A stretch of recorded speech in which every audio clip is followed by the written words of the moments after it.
Good morning to all of you. Welcome back to my channel. Subscribe नहीं किया तो subscribe कर लीजिए। इस न्यूज़पेपर की PDF the Hindu in Telegram channel से मिल जाएगी आपको। इसके साथ बहुत सारे हिंदी एंड इंग्लिश न्यूज़पेपर की पीडीएफ 5 से 6 के बीच में आपको मिल जाएंगी। स्टार्ट करते हैं आज का न्यूज़पेपर आर्टिकल। स्पोकन इंग्लिश के लिए आपको यहाँ से बहुत सारा कंटेंट मिलेगा और जो भी मैं आपको बताऊंगा सेंटेंस स्ट्रक्चर वो आपके एग्ज़ाम पर्सपेक्टिव से बेनिफिशियल रहेगा, जैसे कि मेंस आंसर राइटिंग में। सबसे पहले मैं ये कहना चाहूँगा कि one of the my subscriber ask me to make this video in the English only. Most of the students on my platform for the English learning, if they are already knowing the English, how can it possible like they will watch my content? To serve the largest public interest, I am making a video in Hindi. तो start करते हैं। CA Muslim exclusion and the lens of the right. CA क्या होता है? Citizenship amendment act मुस्लिम का exclusion कर दिया and the lens of the right. Right का मतलब ये right wing politics. Citizenship amendment act में बताता हूँ क्या होता है। ये 2019 में आया था। इस पर तब भी प्रोटेस्ट हुए थे दिल्ली में, शाहीन बाग में, वहाँ पे इशू हुए थे। 2014 इसमें कट ऑफ डेट दी गई है, मतलब 2014 से जो पहले मुस्लिम आ चुके हैं इंडिया में, इंटरवेन कर चुके हैं या इनग्रेस कर चुके हैं या वो घुस चुके हैं, मुस्लिम को छोड़ के बाकी जो कम्युनिटी हैं, हिंदू, सिख, पारसी, जैन, ईसाई, उनको यहाँ पे सिटीजनशिप मिल जाएगी। वैसे इंडिया में जो सिटीजनशिप का कंसेप्ट है, आपको पता है कि नेचुरलाइजेशन का कंसेप्ट रहता है। नेचुरलाइजेशन से क्या मतलब होता है? 11 साल कोई यहाँ पे रह गया और वो फिर अप्लाई करता है तो विद इन दी 6 मंथ फिर उसको नेचुरलाइजेशन, अगर गवर्नमेंट अप्रोप्रिएट मानती है तो उसको सिटीजनशिप दे देती है।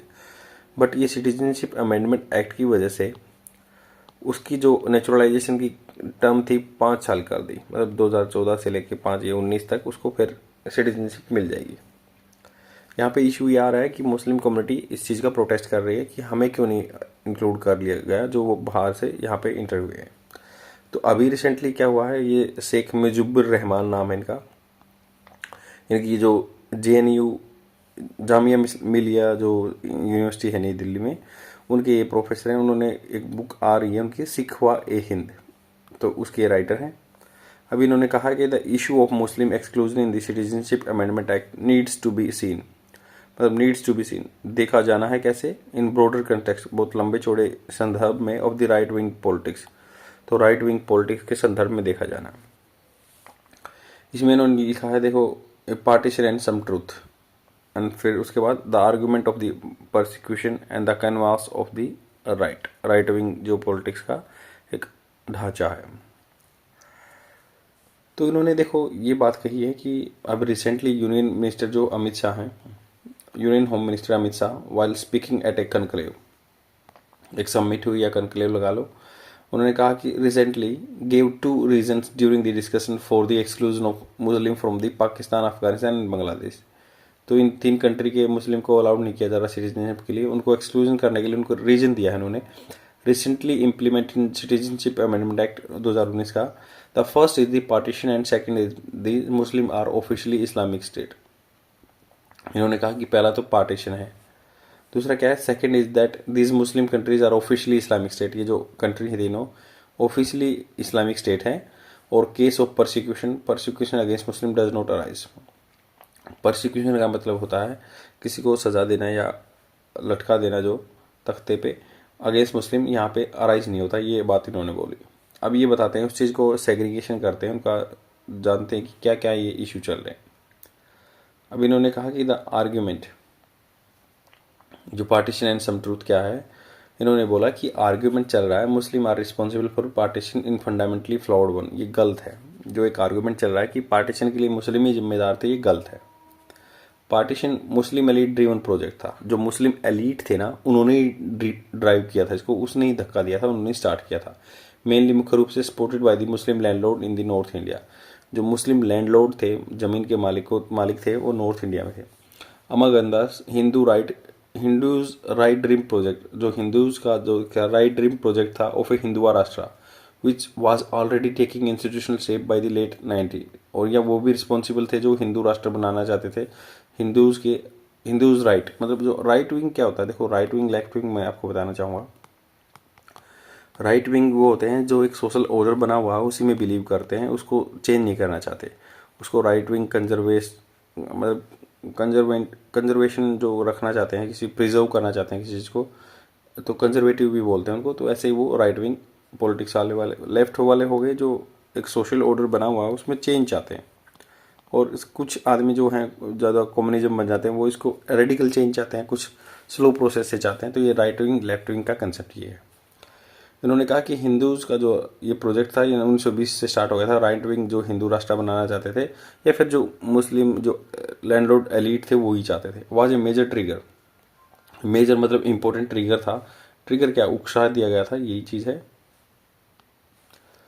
मेजर ट्रिगर दैट कोज, जिसकी वजह से एलिनेशन मतलब होता है एलिनेशन, अलग कर देना, अलगाव सा आ गया था among the Muslim elites in the addition to the colonial state divide. Colonial जो उस टाइम पे कॉलोनी बनी हुई थी इंडिया, तो ये कॉलोनियल स्टेट का डिवाइड हो गया एंड रूल पॉलिसी डिवाइड, जो कॉलोनियल की state and divide rule policy थी वो उन्होंने अपना ली मुस्लिम ने। It was not just some Muslim elite, ये कुछ खाली मुस्लिम एलिट नहीं थे। The legendary southern leader Periyar, बहुत ही फेमस जो लीडर हैं पेरियार साउथ में, champion Dravidistan as he was convinced, तो कन्विंस थे वो मतलब सहमत थे that political freedom that India nationalist elites and largely drawn from the upper caste background. तो अब ये जो पेरियार है, ईवी रामास्वामी पेरियार, ये इन्होंने कास्ट के बारे में बोला था और ये नीची जाति के थे, इनके साथ जो हमेशा डिस्क्रिमिनेशन होता था। उन्होंने कहा कि ये जो अपर कास्ट है यही ये लेके आ रहे हैं, ये साउदर्न द्रविडियन लीडर थे। इन्होंने कहा कि political freedom that India nationalist elite largely drawn from the upper caste background were working for the would not bring genuine freedom to the oppress and marginalize people of the south. इन्होंने कहा था कि भाई जो marginalise people है ना, marginalise क्या होता है, जैसे पेपर में मार्जिन छोड़ते थे जिनको एक्सक्लूजन हो जाता है, बाहर निकाल दिया जाता है, उनका भला नहीं होगा, ईवी रामास्वामी पेरियार ने कहा। तो इन्होंने इंक्लूड कर लिया मुस्लिम एलीट को। और जो राइट विंग पॉलिटिक्स खेल रहे थे 1920 से, हिंदू राष्ट्र बनाना चाहते थे वो, और ईवी रामास्वामी पेरियार। तो ये कह रहे हैं कि हिस्टोरिकली रॉन्ग है मुस्लिम को रिस्पॉन्सिबल ठहराना इस पार्टीशन के लिए। इन्होंने सबको इंक्लूड कर लिया है और ये कह रहे हैं the truth is that vast majority of the Indian Muslim were fiercely होता है बिल्कुल डर से, अपोज, बहुत कड़े रूप से अपोज दी पार्टीशन, कड़े रूप से उन्होंने क्या है फियर्सली अपोज किया था पार्टीशन को and choose to stay back in India, India में रहना चाहते थे। बिसाइड्स इसके साथ this the tall figure such as Abdul Ghaffar Khan या मौलाना अब्दुल कलाम आज़ाद, गफ्फार खान या अब्दुल कलाम आज़ाद या Sheikh Abdullah and many others including religious leader Deoband, जो देवबंद मूवमेंट से जुड़े हुए थे। तो ये क्वेश्चन बन सकता है खान अब्दुल गफ्फार खान या अब्दुल कलाम आज़ाद या शेख अब्दुल्ला, ये देवबंद मूवमेंट से जुड़े हुए थे, वर अपोज्ड टू पार्टीशन, वो पार्टीशन के खिलाफ थे। द मोस्ट डिसिसिव ब्लो मतलब सबसे जो जिससे निर्णायक झटका आया, ब्लो झटका to Jinnah two nation theory came from the iconic, जो आइकॉनिक क्या होता थे लीडर थे उस टाइम पे, सेकुलर मुस्लिम लीडर बंगा बंधु मुजिबुर रहमान। तो ये बंगा बंधु मुजिबुर रहमान से झटका मिला उनको, जिन्ना को, who gave leadership to the liberation of Bangladesh 1971, जिसने क्या हो गया लिबरेशन हो गया 1971 में। मतलब ये मुस्लिम कम्युनिटी ही थी जो अलग हुई थी उधर से। तो ये जो टू नेशन थ्योरी के कंसेप्ट को सबसे बड़ा धक्का तब लगा जब मुजिबुर रहमान ने बांग्लादेश बनवा लिया 1971 में। If the Hindu right seeks to justify Muslim exclusion, अगर मान लो हिंदू जो राइटिस्ट हैं वो चाहते हैं, सिक्स डिमांड करते हैं जस्टिफाई करना कि मुस्लिम का एक्सक्लूजन कर देंगे ओइंग टू पार्टीशन, मतलब पार्टीशन के होने के नाते, मतलब जो बंटवारा हुआ था ये बंटवारे के रिस्पॉन्सिबल थे इसलिए इनको एक्सक्लूजन किया जा रहा है। It's need to be blame, इसको ब्लेम करना चाहिए for deliberately failing to appreciate. तो ये कह रहे हैं कि इस चीज़ को it's needs to be blamed, इसको ब्लेम करना चाहिए, इसकी ब्लेम करने की ज़रूरत है फॉर डेलिबरेटली जानबूझकर फेल होना, to appreciate the resistance that Muslim launch against partition. तो उनका जो अप्रिशिएशन करना चाहिए तो उसको स्पेशली नेगलेक्ट किया जा रहा है और ये कह रहे हैं कि ये ब्लेम करना होगा, ज़रूरी है। This is to be blame, मतलब ये ब्लेम होना चाहिए कि भाई ये जो जो भी मुस्लिम थे उन्होंने पार्टीशन का रेजिस्टेंस किया था, तो उनके जो एफर्ट्स को नकारा जा रहा है यहाँ पे। Who have demonstrated their love and for India, उन्होंने अपना प्यार दिखाया था लव इंडिया के लिए, एंड सेक्रीफाइस सिंस देन, वो सेक्रीफाइस किए थे उस टाइम से। To put it bluntly, bluntly मतलब clearly, this argument of partition as the basis for Muslim exclusion in citizenship amendment act reflect करता है हिंदू राइट वेंजियंस, हिंदू जो राइटिस्ट हैं उनका वेंजियंस बदला in the form of the collective punishment to Muslim, ये collective punishment दे रहे हैं मुस्लिम को। On the top of it vast number of Muslim masses, masses क्या होता है जनता, and Muslim middle class remain confuse रहे थे on how to respond the new situation arising out of the creation of the Pakistan. उन्होंने बहुत सारे मुस्लिम ऐसे कन्फ्यूजन में थे कि कैसे पाकिस्तान को, मतलब ये जो नया बन रहा है पाकिस्तान, इसको कैसे रिस्पॉन्स करें। According to the Maulana Abdul Kalam Azad, when he learnt that Muslim League was inciting भड़का देना all Muslim official working in the central secretariat, ये मौलाना अब्दुल कलाम आज़ाद का टाइम पे वो दिया है कि उस टाइम पे जो था सभी को सेक्रेटरीट जो सचिवालय में काम कर रहे थे दिल्ली में, उनको भड़काया जा रहा था कि आप पाकिस्तान चलो, new Delhi to leave for Pakistan. He push the government of India, उन्होंने मतलब गवर्नमेंट को पुश किया कि भाई आप ऐसा लेके आओ, टू इशू ए सर्कुलर, एक ऐसा डायरेक्शन दिया, एक निर्देश दिया that Muslim who would stay India, would क्या होता है, प्रोबेबिलिटी में यूज होता है, जहाँ पॉसिबिलिटी हो, जो यहाँ इंडिया में स्टे रहेंगे back in India, would given their rights, उनको उनके हक दिए जाएंगे। एंड आज़ाद का जो एफर्ट था फुली बैक्ड बाई, उसको सपोर्ट किया गया Jawaharlal Nehru and Lord Mountbatten के द्वारा। एज ए रिजल्ट जो लगभग 23,000 ऑफिसर थे, 23,233 ऑफिसर थे and subordinate staff in the centre secretariat who had opted, जिन्होंने हैड वर्ब की थर्ड फॉर्म, तो ये क्या कहते हैं, उन्होंने जो कर चुके थे, हैड ऑप्टेड, उस टाइम पे कर चुके थे, पास्ट परफेक्ट की बात हो रही है, staff in the centre secretariat who had opted to move Pakistan change their mind, तो उन्होंने जब माइंड चेंज कर लिया जो पाकिस्तान जाना चाहते थे, and apply to remain India, उन्होंने अप्लाई कर दिया कि हम मतलब इंडिया में ही रहेंगे। ऑफ देम, जब ये 19,676 पर्सनल वर रिटेन, वो यहीं पे रहे। सिमिलरली अनदर 23,000 में से 19,676 यहीं पे रहे थे। अब ये कह रहे हैं दूसरे 16,090 जो मुस्लिम थे who had apply to Pakistan, जिन्होंने अप्लाई कर दिया था कि पाकिस्तान जाएंगे, हैड लेफ्ट द जॉब, उन्होंने जॉब छोड़ चुके थे वो। ऑफ देम 1,300 मुस्लिम वर री एम्प्लॉयड, 13,000 मुस्लिम को दोबारा से नौकरी दी गई। मतलब 16,000 जो अप्लाई कर चुके थे पाकिस्तान जाने के लिए, उनको दोबारा से नौकरी दी गई इस सर्कुलर के बाद। This is a just small example, छोटा एग्जाम्पल है to show the enormity of the confusion. तो आदमियों में बहुत एनॉर्मस क्या होता है, बहुत बड़ी मात्रा में कन्फ्यूजन था that average Muslim was going through the at the time of partition. तो एवरेज मुस्लिम जो थे, मोस्टली मुस्लिम इसी टाइम पे डिलेमा या दुविधा में, कन्फ्यूजन में थे कि क्या करना चाहिए। अब ये क्या कह रहे हैं, argument of the prosecution. Prosecution का मतलब है कि इनको, जैसे बाहर की कंट्री में बोला ना कि अमित शाह ने कि प्रोसिक्यूशन हो रहा है, तो उसका ये जवाब दे रहे हैं कि this is the truth that Hindu right argument that religious minority in Pakistan, Bangladesh and Afghanistan experience enormous prosecution. जो राइट विंग पॉलिटिशियन है वो कह रहे हैं कि ये राइट उनका ठीक है, इनका बात कहना ठीक है कि भाई वहाँ पे पाकिस्तान, बांग्लादेश या अफगानिस्तान एक्सपीरियंस कर रहे हैं enormous prosecution. So do some Muslim sects, जो कुछ मुस्लिम के समुदाय हैं सच अहमदियाज हैं, इवन नोबल प्राइज विनर जैसे पाकिस्तानी फिजिसिस्ट हैं, डॉक्टर प्रोफेसर या जो फिजिक्स में मतलब काम करते हैं, प्रोफेसर अब्दुल सलाम। तो अब्दुल सलाम जो हैं physicist, was not spare due to Ahmadi heritage से हैं वो, तो उनको मतलब स्पेयर नहीं किया गया, उनको भी नहीं छोड़ा गया, उनको भी परेशान किया गया। इंडीड रियलिटी में some leadership of the Shia community, कुछ लीडरशिप जो सिया कम्युनिटी की है, considered the Pakistan project as Sunnistan. कुछ सिया लीडर वो बोलते हैं कि ये सुन्नी की कम्युनिटी का वो है, डोमिनेशन है, एंड वर फेयरसली अपोज टू, उन्होंने बहुत कड़े रूप से इसको अपोज भी किया है सिया कम्युनिटी ने। तो वहाँ पे बोल रहे हैं कि ये सुन्नी का वहाँ पे है। And also the argument that India's so called secular government did not address to the issue with, तो इंडिया की जो सेकुलर गवर्नमेंट है, अर्जेंसी इज आल्सो वैलिड। तो इनकी जो अर्जेंसी है वो वैलिड नहीं है इन ए नट सेल, मतलब नट सेल का मतलब होता है टोटल ओवरऑल, मतलब जो भी सार में। इट इज़ ट्रू दैट, ये सच्चाई है कि India was partition on religious line, India बटा था धर्म के नाम पे, but all Muslim can not blame for it, सभी मुस्लिम को ब्लेम नहीं किया जा सकता। और आयशा जलाल ने इन्होंने एग्जांपल दिया, कैप्चर करती हैं that complexity of the partition. उन्होंने कैप्चर किया कि ये देखा कि भाई जो मतलब एक कैप्चर क्या करना था, फोटो कैप्चर करते हैं, वैसे ही उन्होंने इस चीज़ को कैप्चर किया, पकड़ा कि कॉम्प्लेक्सिटी जो जटिलता है पार्टीशन की, preface to her classic. उनकी जो एक प्रस्तावना थी अपने क्लासिक्स बुक में, जो क्या लिखी थी उन्होंने, sole spokesman the Jinnah the Muslim League and the demand for Pakistan 1994 in the following words. तो उन्होंने ये बुक लिखी थी 1994 में, जो इनका नाम है, इन्होंने बुक को कोट किया है, आयशा जलाल। उन्होंने कहा था बुक का partition of 1947 was not more than A partition partial solution, ये आधा सॉल्यूशन था on the minority problem in the sub continent, minority problem की आधा सॉल्यूशन था।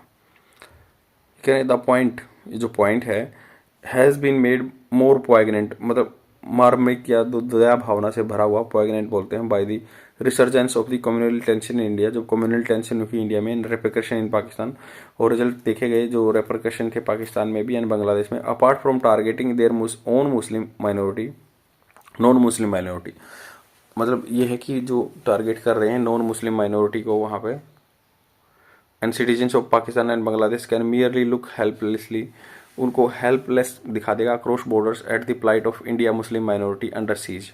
तो ये उन्होंने कहा कि ये पूरी जो बुक का कोट किया आयशा जलाल का, इन्होंने ये कहा है जो मुस्लिम कम्युनिटी थी उस टाइम पे जो पार्शियल सॉल्यूशन दिया था गवर्नमेंट ने, और गवर्नमेंट फेल हुई थी इस चीज़ को, माइनॉरिटी के कंसर्न्स को देखने के लिए बहुत मार्मिक इसलिए बना दिया जब दोबारा से उदय हुआ था communal tension between India and repercussion, दुष्परिणाम जो थे पाकिस्तान में एंड बांग्लादेश में देखे गए थे। Apart from targeting on non Muslim minority, जो इंडिया के जो नॉन मुस्लिम माइनॉरिटीज़ थे, सिटीजनशिप पाकिस्तान या जो पाकिस्तान के सिटीजन थे Bangladesh, can merely only look helplessly, खाली देख सकते थे, मतलब जैसे कि हेल्प, वो कुछ नहीं कर सकते across borders at the plight of India Muslim minority under siege. तो जब किसकी दया पे, जो इंडिया के मुस्लिम माइनॉरिटीज थे अंडर सीज, वो थे सीज में थे, कब्जे में थे। In this unfolding national debate, ये कह रहे हैं कि जो नेशनल लेवल पे डिबेट है on CAA 2019, the most unfortunate, दुर्भाग्य की बात है कि हस्तक्षेप has been from the Delhi chief minister Arvind Kejriwal to abuse, अब उन्होंने अब्यूज़ किया, गलत वर्ड यूज़ किया, असाइलम सीकर्स, जो शरणार्थी हैं, who are genuine victims of the hard line theocratic politics, theocratic जो रिलीजन के बेस पे होती है, पॉलिटिक्स के विक्टिम है, एज क्रिमिनल्स इज जेनोफोबिक, उनको क्रिमिनल बोला तो ये जेनोफोबिक है, मतलब ये जेनो क्या होता है, कुछ पर्टिकुलर रीजन से डर होना, फोबिया होना। This is identical to depicted प्रदर्शन एज टर्माइट्स, ये ऐसा ही है कि भाई उनको एक दीमक बता रहे हैं, टर्माइट्स। इट इज़ परहैप्स, शायद आम आदमी पार्टी लीडर एम्बीवेलेंस, एम्बीवेलेंस मतलब दो तरफा, over how to address the Muslim question, कैसे मुस्लिम क्वेश्चन को सोल्व करें, and secularism issue that has increase him, जिसने उसको इनक्रेज किया था, उभारा था हिम टू रिजोर्ट, सहारा लेने के लिए सच जेनोफोबिक आर्गूमेंट के लिए। अभी कह रहे कैनवास ऑफ द राइट, जैसे कैनवास ऑफ द, एक कैनवास एक लगा लो पर्दा राइट विंग का, कैसे the Muslim exclusion issue in citizenship amendment act 2019 needs to be seen, उसको देखना है, क्या देखने की जरूरत है, ब्रॉडर कंटेक्स्ट में, बहुत लंबे चौड़े स्तर पर, संदर्भ में, of the Hindu right ideology politics, जो हिंदूज की राइट की आइडियोलॉजिकल पॉलिटिक्स है। This is not to field Muslim candidate by the Bharatiya Janata party, तो ये कह रहे हैं कि जो डिसीजन है not to field Muslim candidate, मतलब फील्ड करना नहीं अपनी पार्टी में, मुस्लिम को लेना, by the BJP that witch hunt of madrasas, witch hunt मतलब जैसे डायन शिकार करती है, वैसे ही मदरसाज का, particular in UP and Assam, the signal out, ये सिग्नल दे रहा है of the signal out of dargah and masjid, signal मतलब बाहर निकाल देना उनको, दरगाह को, मस्जिद को, फॉर द लीगल स्टेटस, उन लीगल स्टेटस के लिए, when combined with the Muslim exclusion citizenship amendment act 2019 में, has more to it than the context of the partition, ये बहुत ज़्यादा है, जो पार्टीशन का ही ये हिसाब नहीं है कि ये चीज़ भी हो रही है। One what is unfolding, unfolding जो अब मतलब जैसे पेपर को अनफोल्ड करते हैं वैसे ही अनफोल्डिंग हो रहा है, ये हो रहा है slowly and steadily, is a comprehensive ideological project, ये आइडियोलॉजिकल प्रोजेक्ट है, एक मानसिकता का प्रोजेक्ट है, फिर डी इस्लामिनाइजेशन ऑफ इंडिया, तो ये कह रहे हैं कि ये डी इस्लामिनाइजेशन कर रहे हैं इंडिया का, and neither the secular politic class, ये सेकुलर पॉलिटिक्स क्लास नहीं है, nor Muslim have any well crafted political response to it, या जो मतलब जो पॉलिटिशियन है जिनकी पॉलिटिकल क्लास है, जो सेकुलर बोलते हैं कि हम किसी धर्म को सपोर्ट नहीं करते, या मुस्लिम जो है उनके पास ये वेल क्राफ्टेड पॉलिटिकल रिस्पॉन्स नहीं है इस चीज़ के लिए। ये मतलब आर्टिकल पूरे पॉलिटिकल है, बट हमें तो इंग्लिश के बारे में जानना है, या कुछ एग्जांपल दे सकते हैं कि भाई ऐसा नहीं हो सकता। आपको पता है 15 मार्च को एंटी इस्लामोफोबिया डे भी बनाया जाता है, तो उसके संदर्भ में क्वेश्चन आ सकता है कि ये सोसाइटी में चला हुआ है, कुछ एग्जांपल दे सकते हैं कि सभी Muslim, all Muslims are not responsible for the partition, और अकेले मुस्लिम को टारगेट करना, या फिर जैसे एग्जांपल भी दिया है कि जैसे पाकिस्तान में मुस्लिम अहमदियाज हैं, उनको स्पेयर नहीं किया जा रहा। बहुत फेमस पर्सनैलिटी हैं जिनको अवार्ड भी मिले हुए हैं, तो उनको भी स्पेयर नहीं किया गया, क्योंकि वहाँ पे जो कुछ पर्टिकुलर सुन्नी कम्युनिटी ही डोमिनेशन है, शिया कम्युनिटी या अहमदियाज को परसिक्यूट किया जा रहा है। और दूसरा हम ये स्पोर्ट में एग्जांपल भी दे सकते हैं कि भाई हाँ, इंडिया की डेमोग्राफिक चेंज होगी ऑटोमेटिकली, इंडिया में पहले ही पॉपुलेशन ज़्यादा है, बढ़ेगी। This is the right concept. इन्होंने कहा कि जो अब्दुल कलाम आज़ाद का एग्जांपल दिया, जब सेंट्रल सेक्रेटरीट में लगभग जो 23,000 आदमी थे वो जाने के लिए परमिशन मतलब अलाउ कर दी थी या अप्लाई कर दिया था, बाद में वो रिटेन किए गए जॉब में, जब उन्होंने सर्कुलर जारी किया था अपने यहाँ पे कि भाई आप यहाँ पे भी राइट्स एंजॉय कर सकते हैं, नेहरू जी ने भी बोला था। अब प्रोसिक्यूशन का बता ही दिया कि वहाँ पे अब्दुल सलाम को भी स्पेयर नहीं किया गया, जो कि पाकिस्तान फिजिसिस्ट हैं, फिजिक्स के फील्ड में काम करते हैं। सेम ऐसे ही जैसे देवबंद मूवमेंट का यहाँ पे डिस्कशन हुआ है कि अब्दुल गफ़ार खान जो है, या मौलाना अब्दुल कलाम आज़ाद, या शेख अब्दुल्ला जो उन्होंने देवबंद के मूवमेंट में अपोज किया था पार्टीशन को, मोहम्मद अली जिन्ना से जो शेख मुजीबुर रहमान है, उन्होंने 1971 में उनका जो 2 नेशन थ्योरी को झुठला दिया था। और ये बोल रहे हैं कि जो अलग और कंसेप्ट हो रहे हैं कि दरगाह वगैरह को भी जो आइसोलेशन में डाल दिया जा रहा है, उनको सिग्नलिंग आउट किया जा रहा है। और ये कह रहे हैं कि और जैसे बीजेपी की जो हिंदू राइट आइडियोलॉजी पार्टी है, उसका रिस्पॉन्स नहीं किसी के पास, जब मुस्लिम कम्युनिटी के पास या सेकुलर आइडियोलॉजी वाले के पास। फिर केजरीवाल का डिस्कशन भी किया है उन्होंने कि उन्होंने उस टर्माइट्स की तरह ही उनको जेनोफोबिक टर्म दी है। आई होप आपको समझ में आया होगा। शेयर जरूर कर देना और डेली देखते रहो। Thank you very much. Bye.